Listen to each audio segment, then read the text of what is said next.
شہریار کرم تاجدار حرم نوبہار شفاعت شب اسرا کے دلہا نوشہ قصد جنت و دانا سبل مولا سبحان اللہ سبحان اللہ سنجانے لاغتا وجہ گلفقا در اللہ المخزون سن اللہ المکنون عالم باقان وما یکون ابو غل انبیاء جانو دل اسفیاء مطلع ہر سعادت بے شک سبحان اللہ خلاصائے کائنات فخر موجودات ارے وہ آقا کون آقا ارے وہ مدینے کا آقا کہ جن کی بارگاہ میں صدیق اکبر آئے تو صداقت کے تاج سبحان اللہ وہ آقا کہ جن کی بارگاہ میں عمر فاروق آئے تو عدالت کے تاجدار بن کر لوٹے ارے وہ آقا کون آقا مدینے والے آقا کہ جن کی بارگاہ میں عثمان غنی آئے تو صحابت کے تاجدار بن کر لوٹے ارے وہ آقا کہ جن کی بارگاہ میں مولا کائنات حیدر کرنار مولا علی مشکل کشا آئے تو شجاعت کے تاجدار اللہ سبحان اللہ کہ جن کی بارگاہ میں غوث اعظم آئے تو ولیوں کے سردار بن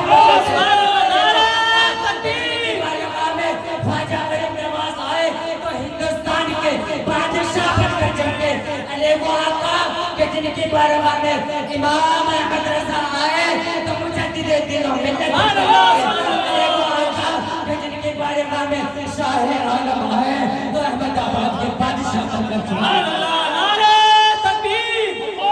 نعرہ رسالت نعرہ رسالت غوث کا دامن غوث کا دامن غوث کا دامن نعرہ تکبیر یا آقا کریم کے پیارے دیوانوں اسی آقا کی بارگاہ میں اپنی غلامی کا ثبوت دیتے ہوئے پڑھے بابا سے بلند اللہم صلی علی سیدنا مولانا محمد بارک وسلم صلاۃ و سلام علیکہ یا رسول اللہ صلی اللہ علیہ وسلم میرے آقا کریم کے پیارے دیوانوں غوث اعظم رضی اللہ تعالی عنہ کے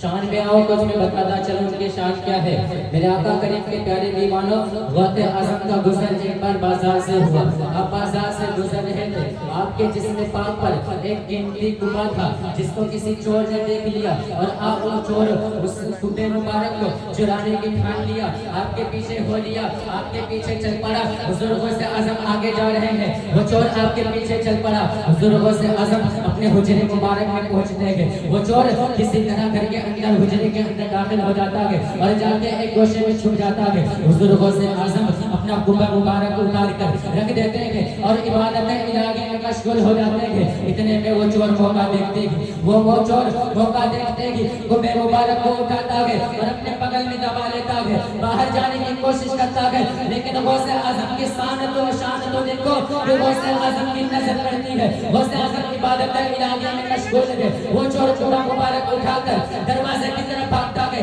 لیکن وہ چور کو دروازہ نہیں ملتا وہ چاروں طرف دیوار پہ ہاتھ مارنے لگتا ہے وہ چور کو دروازہ دکھائی نہیں دے رہا ہے اتنے میں دروازے پر دستک ہوتی ہے عرض کرتے ہیں کہ کون حضور غوث اعظم عبادت الہی سے فارغ ہونے کے بعد عرض کرتے ہیں کہ کون ہے کہا میں خضر ہوں کہا میں خضر ہوں دروازہ کھولا جاتا ہے آپ اندر تشریف لاتے ہیں عرض کرتے ہیں کہ حضور فلا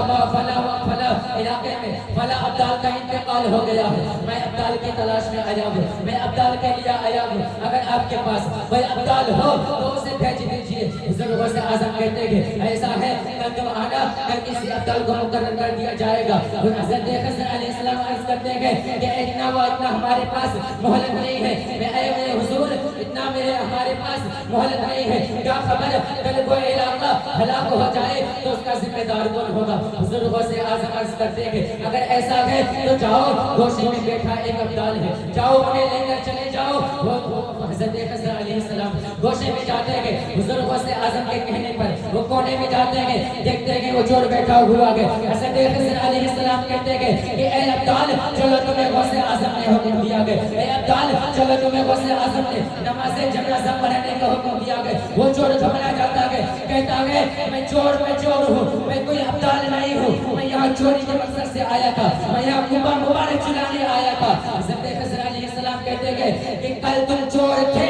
آج نظر ولایت سے نظر غوثیت سے نظر غوث پاک سے تم ایک عبدال ہو گئے ہو وہ چور کو لے کر حضرت خضر علیہ السلام چل پڑتے ہیں میرے آقا علیہ السلام کے پیارے دیوانوں جہاں سے معلوم ہوتا ہے کہ اللہ نبیوں کے ولیوں کے سردار کا عالم یہ ہے، نبیوں کے سردار بزرگوں سے اعظم کا عالم یہ ہے، تو سوچو کائنات کے سردار فخر موجودات جناب احمد مجتبیٰ محمد مصطفیٰ صلی اللہ تعالی علیہ وسلم کا عالم کیا ہوگا؟ اس لیے تو شاعر کہتے ہیں کہ نگاہ ولی میں وہ تاثیر دیکھی، نگاہ ولی میں وہ تاثیر دیکھی، بدلتی ہزاروں کی تقدیر دیکھی، اور کہتے ہیں کہ جب ان کی قدا بھر دیتے گئے شاہان زمانہ کی جھولی، جب ان کی قدا بھر دیتے گئے شاہان زمانہ کی جھولی، محتاج کا جب یہ عالم ہے، محتاج کا عالم ہے۔